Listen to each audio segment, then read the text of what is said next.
one is going to come and defend our country except ourselves.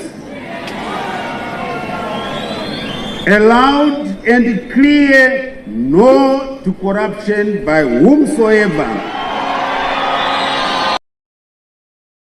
2 dead, 10 injured as overloaded Honda Fit crashes in Nyanga. The 24th of August 2025, Nyanga, Zimbabwe, 2 people died, and 10 others sustained injuries on Thursday when an overloaded Honda Fit overturned along the Nyanga Road. The Zimbabwe Republic Police, ZRP, confirmed the accident, which occurred around 5 p.m. at the 48-kilometer peg of the road. According to police, the vehicle, which had 12 occupants including the driver, veered off the road before overturning and landing on its roof. The ZRP confirms a fatal road traffic accident which occurred on August 25, 21, at around 1700 hours at the 48-kilometer peg along Nyanga Road. 2 people were killed, while 10 others were injured when a Honda Fit with 11 passengers on board veered off the road before overturning and landing on its roof, police said in a statement. The bodies of the deceased were taken to Nyanga District Hospital mortuary for post-mortem, while the injured were rushed to Regina Sealy Mission Hospital for treatment.